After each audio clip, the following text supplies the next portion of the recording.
Workshop vlog number 9. You guys have questions, a lot of questions, so let's get them answered.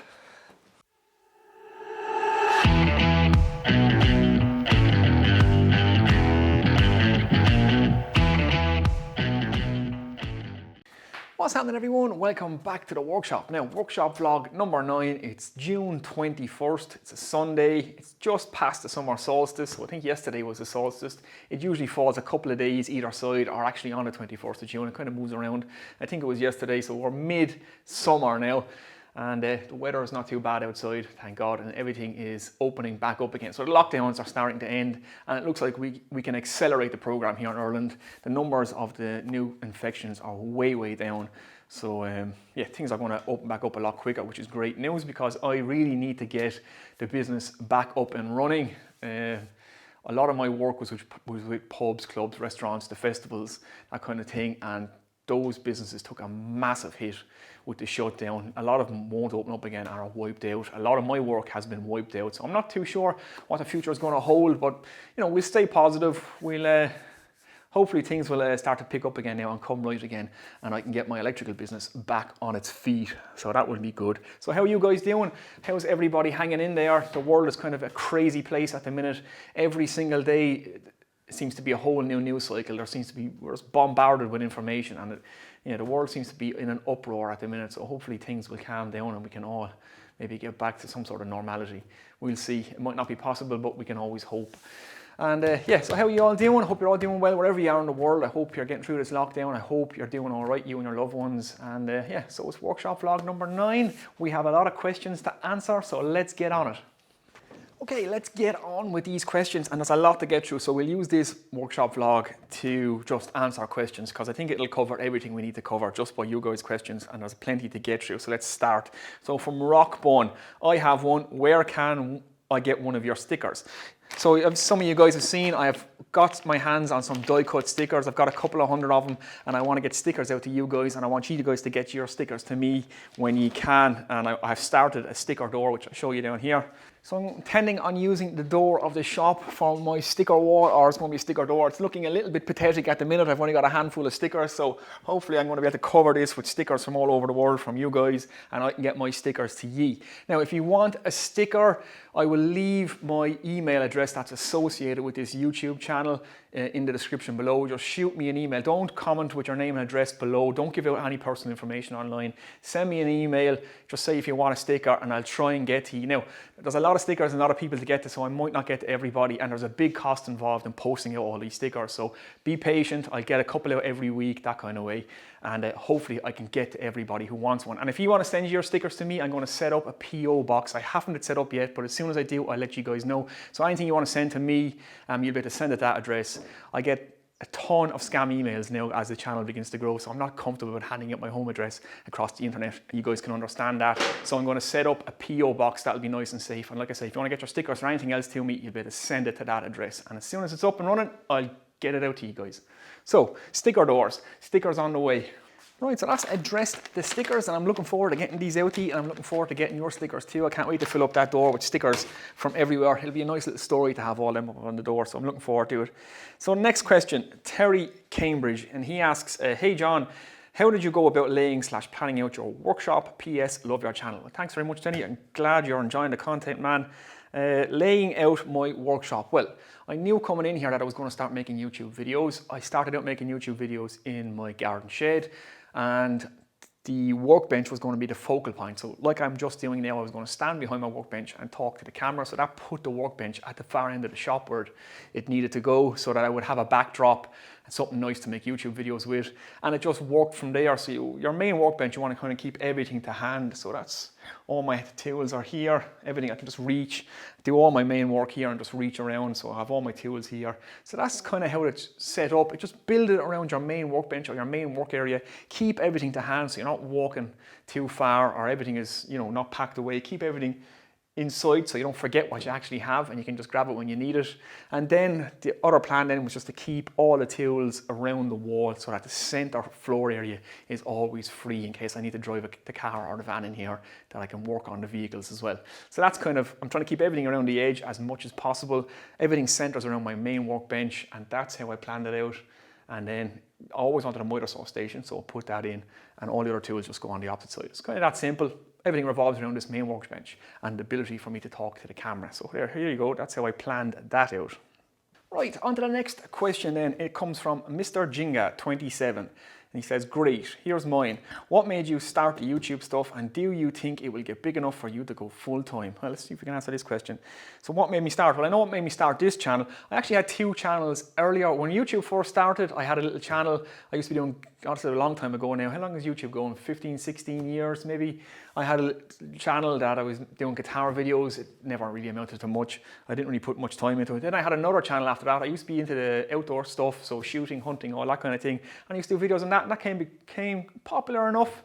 Then the 2008 kind of crash happened, the recession, and I couldn't fund it because it was back before you could actually make any money with YouTube or do anything like that. So I kind of just stopped. And then I was back making things. So I've always been making things my whole life. I've always been working on cars, bikes, doing a bit of woodworking. I was building guitars, and I was just sharing what I was doing online with friends and family. And they kind of talked me into making videos. Said, you should get out and make some videos. People on YouTube might like to see that. So I kind of thought I might get back doing the YouTube thing again. So I started with my camera phone and in my garden shed, and just started talking about making guitars.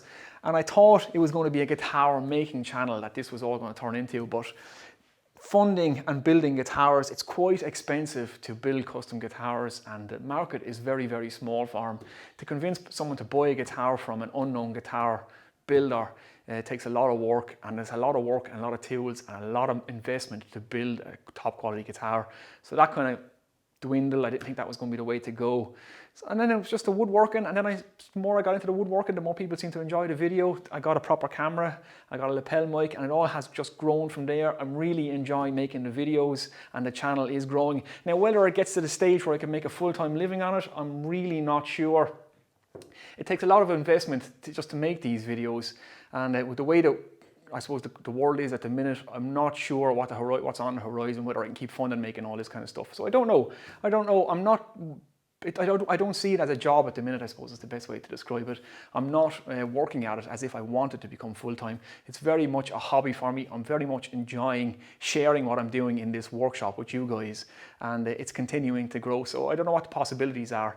I know just from YouTube ad revenue alone, you need like something like 250,000 views a week just to make a basic wage. So like, don't think any YouTuber relies on YouTube ad revenue. They all either sell what they build, they have sponsors, they have Patreon supporters, they have like 5 or 6 revenue sources, because you couldn't do it just from being a YouTuber alone unless you were getting millions of views a week.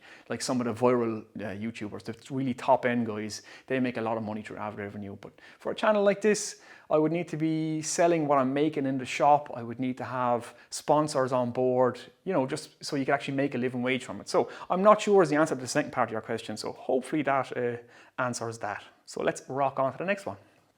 Right, next question comes from Barney's Bimbles. Barney, that is fun to say, Barney's Bimbles. I like the name. Hi John, I'm a relatively new subscriber but have been enjoying your back catalogue. Good stuff, that's great to hear. Thanks for sharing a question from me. I'm a beginner when it comes to woodworking. I've assembled a basic hand tool kit, not dissimilar to the one you featured in your recent video, and I wondered what projects you might recommend for a beginner. So far I've started out making various jigs, accessories, and even a mallet to help my woodworking, and I'm now thinking it's time to make a box. Keep up the good work. Well, thanks for the question. And yes, definitely start making some boxes. Boxes are the basis for everything you're going to do in woodworking, especially if you're going to get into the furniture thing. Everything really is just a box within a box. So cabinets, drawers, everything, they're all just boxes within boxes.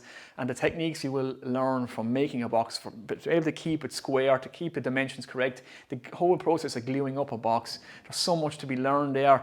Even whatever way you want to do it, so you can do your dovetail boxes, great to practice your dovetail, again gluing it up, keeping the outside dimension square, the internals of your box square, making the lid fit. There's so much to practice there. You could do ones like with the miter spline, so you could do miter edges and then put keys in them. These are ones with dovetail keys. It's very, very simple, but yet it looks fantastic. Then you can work on your joints. So I quite enjoy just getting pieces of wood and just practicing my joints. You can make like joint frames where you can have like 4 different joints around in a circle. That's always good. Get down to your local whatever builders, providers, or hardware store, and start buying some prepared pine and work on all your joints. So your dovetail joints, half lap joints, bridle joints, get all them down. And when you get really good at them, you can build anything from there then. It's all just boxes within boxes and making it look nice. So yeah, definitely, man, get on the boxes. That's my recommendation, and start practicing your joint work. And that will definitely take your woodworking to the next level. Okay, let's rock on to the next question. So our next question comes from Callum O'Connor, and Callum says, "Hi John, I'm considering becoming an electrician when I leave school here in Ireland. I loved your videos, both the woodwork and electrical side. Any chance of a day in the life of an electrician in Ireland?" Yeah, I definitely want to do more on-site videos, so taking you guys on site with me. Unfortunately, a lot of the places I work, like the pharmaceutical places, it's not appropriate for me to take a camera into those places. There's R&D, there's lab work going on there, so it just would be wholly unprofessional and not appropriate for me to bring cameras in. So I can't film in any of those places. I'm waiting till I get back out into some sites, maybe where it's just me and a few lads that I work with, and I might be able to do some videos that way. I work in some pretty cool places, so I might be able to get the camera into some places and show you some pretty cool stuff.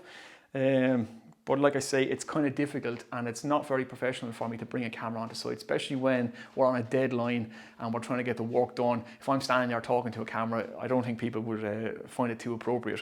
But if there's any place that I can get the camera out onto site with me, I will do. And if you're on Instagram, make sure and follow me there, because I can share like 20-second clips and photos of what I'm doing out on site. That's the best place for me to do it. So I can just do a little 20-second or 30-second video on my phone, upload it to Instagram, and you guys can watch what I'm doing out on site. But if I was to bring the whole camera set up and set it up on site, a lot of people don't find it very appropriate, and a lot of the places where I work, it just would not be appropriate. So yeah, that's the question there. So I'm definitely trying to do more of it. There will be more of it. When I can figure out how I can do it, I'll get you guys out on site with me, and I'll show you all that stuff. I'll take you around the Irish countryside. There's a lot of cool places that I do work, real old places that I can get you some footage of. That shouldn't be a problem. And so when I can do it, I will do it. So yeah, get on Instagram, follow me there. You'll see all the little snippets of me out on site. That's the best place to see it for now. So thanks for the question, Colin. Right, on to the next question. And actually, before we get to it, I should just say, Callum, best of luck with the apprenticeship, man. I hope you get your apprenticeship. The electrical apprenticeship is an absolutely fantastic one. You can travel the world with it, and there's a nice bit of money to be made working on oil rigs and all that kind of stuff. The sky's the limit with what you can do, and it's a great set of skills that you can have. So I hope you get it, and best of luck with it. And make sure and give me a message when you get out of school and you start your electrical trade.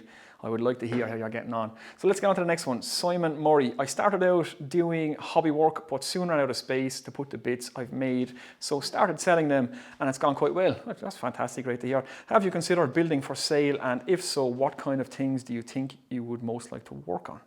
Well, I have given some thought to it, to how I can fund this channel and how I can keep making these videos, how they're going to get funded by selling some of the stuff that I'm going to make. I want to start some projects. I want to start making some furniture builds. I want to make some coffee tables.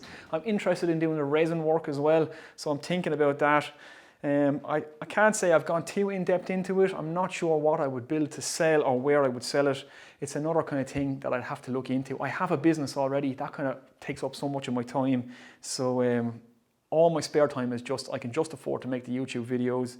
And so starting to think about selling stuff, it's kind of a bit more bandwidth than I have to use up at the minute. But it's rolling around in the back of my mind what I could make to sell to keep funding these videos.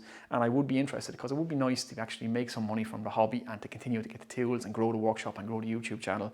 So I think maybe some boxes, maybe some wood turning stuff.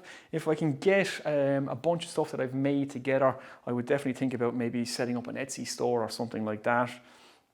At the minute, everything that you guys see me making, I'm either making for someone in my family or I'm making it for the house itself.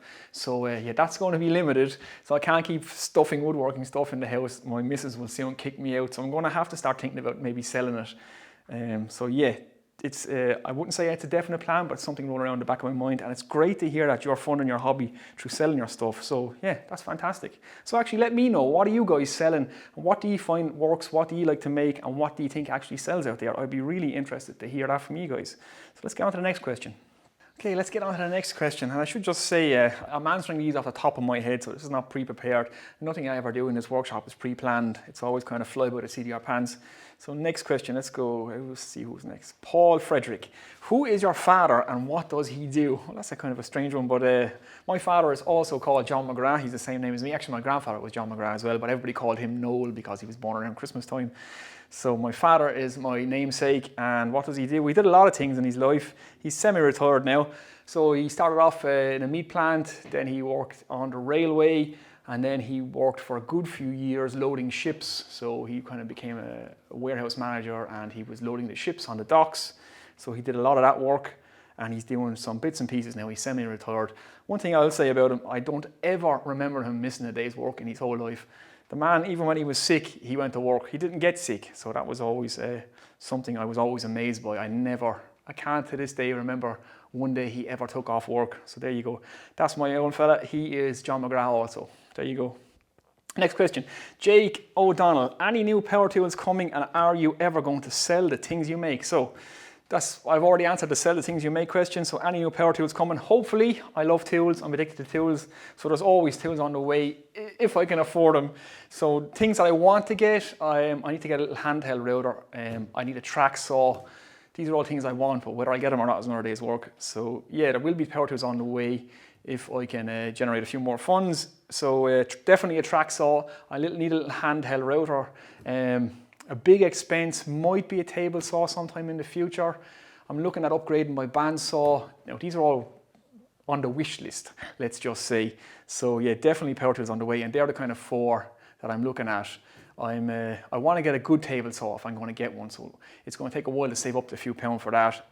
Definitely want to change the bandsaw, and it just need a little bit bigger because some of the projects that I want to do coming up, I want to do some live edge stuff. I want to be able to resaw some larger boards. I want to make a nice resin coffee table and maybe a dining table as well. So that's definitely something I want to do, and I will need a track saw for that. So yeah, there's some tools I still have to invest in. So yeah, hopefully that answers that question. Let's get on to the next one. Right, let's rock on. Now, hopefully this video is not going to be too long, but there's a hell of a lot of questions to get through, so I'll try and get through everybody if I can, so don't be disappointed if I don't get to you. Next up, Frank Williams. And Frank has a bunch of questions for me. Some man for the questions, Frank. So here we go. Hi, John. Another chance to try and think of an impossible question. And once again, I can't think of one, but I have some others. Do you ever miss your little shed? Yes, I do. I have no pictures of my old workshop. It was a 10 by 14 foot garden shed. Actually, I wrote in some footage now. I moved it just to my left of where my main workshop is now. And then I got a bigger garden shed, which I then moved my workshop into. So I started out in a little small one and I had it set out lovely. One thing about having a really small space is you become very, I suppose, a lot of ingenuity in storing stuff. So I had it brilliantly laid out. I had everything packed away, a little shelf, a little drawer for everything. So it was lovely and neatly laid out. And I used to love sitting in there for hours. It was tiny. I just had a workbench this side and this side, and you could barely fit between the two of them. I had a motorbike in there at the time too, so I had to wheel the motorbike out anytime I wanted to do a bit of work in there. But yeah, I did love it. I love small spaces, especially when you lay them out really nicely. Necessity is the mother of invention. And when it comes to storage, people in small shops just have some amazing storage solutions. So I do miss sitting in there because I made some really cool little projects in there and I really enjoyed it. And it was easy to heat as well. Not like this place. So yeah, there you go. Number 2, do you still enjoy the woodwork as much as you did when you first picked up your plane? Well, I absolutely do. I'm enjoying it a lot more now because I can do a lot more things and I have this workshop and I feel blessed every time I walk into this workshop that I'm lucky to have such a setup. So I am enjoying it. There is a little bit more pressure attached to it now, making the YouTube videos. So every time I come down here to make a project, I think to myself, I have to actually video this. So then that changes the whole dynamic of the project and I suppose the feeling behind it. So there is that side of it. But yeah, I do still really enjoy making stuff. It's a real passion and I hope to be able to do it until the day I jump into my coffin. I might even build my own coffin and then jump into it on the last day. So that would be a good YouTube video, wouldn't it? Number 3, what would be your dream project? My dream project? God, I'm not sure. I'd love to build a boat. That would be a big one. An acoustic guitar is definitely something I want to build. I really want to build an acoustic guitar, but the thing about guitars, like I said earlier, it's a lot of investment. You need a lot of different tools, a lot of different jigs, and to buy all that stuff just to do a one-off guitar doesn't really make much sense. And there's a lot of stuff, techniques and jigs and stuff to build an acoustic guitar that are required. So maybe I might get to it, and maybe I might make a few of them. That might be the best way to justify it, but I definitely want to make an acoustic guitar. I'd love to build a boat. I could fit a nice canoe in here. I could definitely build a canoe in here, so that might be something coming up. And I want to make some more furniture. I definitely want to get into the resin work, as I've said. So yeah, definitely some resin tables, and hopefully in the near future I'll be doing those. Next up, will you be coming to Maker Central in 2021? I've no idea. I don't even know if the world is going to be here in 2021, Frank, so I can't answer that question, man. And finally, when do you get the next? When do you get the next story from the other folk? Right, that's a reference to my fairy stories, and yeah, I definitely I'll take you guys out around the local countryside. I'll show you the fairy bush and a few other things, and I might even tell you another little Irish story. So hang on for that one, Frank. Well, next question. Right, let's get on to the next question. Hopefully this is not too long and you're actually entertained with some of these answers and you're getting some information. So next up, Mr. Ginga. Not sure if you got this. We got your question, Mr. Ginga, so I'll rock on. Designer underpants. First off, who's able to beat you in an arm wrestle? Because I know a lad. Well, if I remember correctly, nobody won that arm wrestle, so we'll leave it at that. What's your dream woodworking project that you would like to get done? Again, I've answered that question. I'd love to build a boat, acoustic guitar. I want to do some really nice furniture projects. I'm not sure if it's within my skill set at the minute, but definitely I want to get into the hand tool and build a really nice piece of furniture. So that's it's going to be coming up, and I'm going to have a go at it. I'm going to make a few things myself over the summer because once I have time, thinking about making a new front door since the one I have is an odd size. Do you have any interest in making pieces like that? And tables, etc. Definitely the tables, again, the resin tables coming up. I would love to make a front door myself. My house is a little cottage, so I don't know, it's well over 100 years old. It's a small little cottage, and the front door on it is a kind of an odd shape as well, and I do need to replace it at some stage, although the one that's there is pretty solid. But yeah, I'd love to make an old style cottage, solid wood, maybe teak door. That'd be an interesting project. So maybe we might do that. The sun keeps going in and out, so this video is probably getting light and dark, driving you crazy. And you notice I'm moving the camera around the shop to keep it interesting. I'm a professional now at this stage. Let's get on with it. So Wuhao, I hope I'm pronouncing that right. What kind of electrical work do you do? Well, I do a little bit of everything, so domestic, commercial and industrial. Most of my work, I would say nowadays, is at the commercial and industrial end of things. So I do, like I say, pharmaceuticals is my biggest contracts at the minute. I have another big contract where I look after an estate. It's a real old estate. Actually, the same family have lived there for 800 years. So that's pretty impressive. Corrimore Estate is not too far from me, so I do a lot of work on there, and that's an amazing place. So yeah, there you go. So it's mostly industrial and commercial work at the minute. Some domestic stuff, although I try to stay away from the domestic stuff if I can now, because it's a lot of messy work and there's not much return in it. So there we go. Rockbun is up again. What country do you live in? Ireland. Well, would you ever consider working with epoxy? Yes, I want to make epoxy resin tables. What do you prefer working with, electricity or wood? Keep up the good work. Well, I enjoy both. I really enjoyed my time as an electrician. I really enjoyed my apprenticeship for the most part. You do get a bit of a hard time when you're an apprentice, and you know, you have to work with some disagreeable people, and I'm kind of disagreeable myself, so I would happily admit that. I actually started working for myself when I turned 23, so I've been working for myself now for 16 years. I'm nearly 40 now. I can't believe it. My whole life is gone. But yeah, 16 years working for myself. As soon as I qualified, I stayed with the person I qualified with a year, and then started my own business. So I enjoy both of them because it's all practical work, and I love practical work. That's where I'm at my happiest. I don't think the academic route would ever have been for me. Although I do love to read and all that stuff, and I do study a lot of different topics, but yeah, definitely practical into things is where I'm happy. So when I'm making something or building something, either woodworking or electrical wise, I am in my element, as they say. Okay, next question.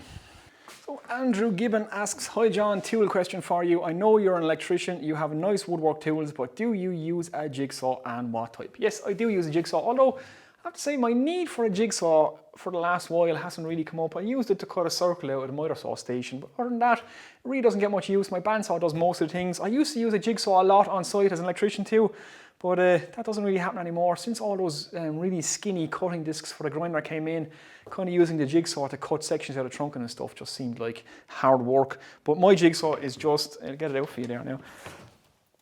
Where do I even put it? I'm not even sure where my jigsaw is. So that'll just tell you. I have to go look for it. Give me one sec. Here we go.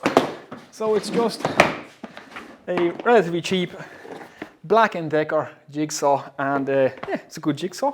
Again, this is I suppose handyman stuff, not tradesman stuff, but it works well. It's never let me down and I have no complaints.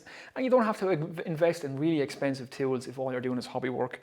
Always buy the best tools you can afford. That's always my recommendation when it comes to tools, because cheap tools, they always break and they're never accurate. So if you can, you know, spend the extra few pounds, do, but sometimes you don't need to. Sometimes these tools are just fantastic, and this little Black & Decker has never let me down yet, and it's got a lot of use and abuse. So that's my jigsaw. Doesn't get a lot more use anymore because I have so many other tools, but yeah, there you go. Hopefully that answers that question. So next up is Emily Carrick, and Emily asks, what sort of camera setup did you have when you first started out YouTube? Have you upgraded since? How do you edit your videos, and where did you get your intro? Is there anything that goes on in the background off camera that makes making these videos more difficult than they look? So let's try and get through all this. So I started off with the phone that's in my hand now. This is a Samsung Galaxy S7. It's about, I don't know, probably 4 or 5 years old at this stage. So this is what I started making my videos on, so you can absolutely do that. You can get decent quality footage with a camera phone, no problem, an iPhone or a Samsung or any of the rest of them. They're all pretty amazing now. There's people with full feature-length films and they've just made them with their phones and they get millions of views on YouTube. So it can be done. Audio is the way to go. So I have the Rode Video Mic Go, and I highly recommend this thing. It's absolutely tiny. You can see the size of it. It's rechargeable. There's another little unit the same size as this that sits on top of the camera, and you can use a lapel mic. It gets great audio. It's completely wireless. It's not that expensive, and it's rechargeable, which is great. You get 7 hours runtime out of it. So the video doesn't have to be great. As long as you keep the audio good, that's the way to go. And start filming. Just start that camera, start talking to it, and that's the way to go there. Like, a camera phone is perfect. Now, I did upgrade. I have the Canon 800D. I think that's the T7i in America. So it's kind of like an entry level to mid-range Canon camera. Still has the kit lens on it. But the Canon cameras have a fantastic autofocus. They have face tracking. It's extremely fast, and it's extremely quiet. You can't even hear it. It doesn't come out on the video. So I can walk anywhere in this shot, and it's now following my face, and it's doing it instantly. There's no lag or anything like that. So the Canon cameras, I think, are a way to go. They're very user-friendly, and the entry-level one, like the 800D, is a great camera. I bought this one actually second-hand, so I got a good deal on it. So keep an eye out for that.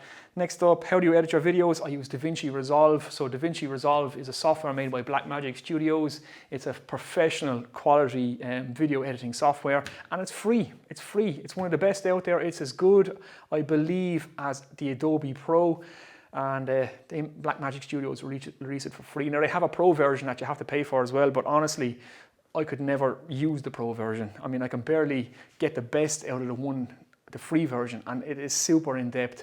There's a bit of a learning curve too, but once you get it, you will be knocking out videos, and it does everything you need to do, including color rendering. I could literally change the color of anything in this video now, and you couldn't tell the difference. You can erase things, take things out of the video, do all that. Super in-depth stuff.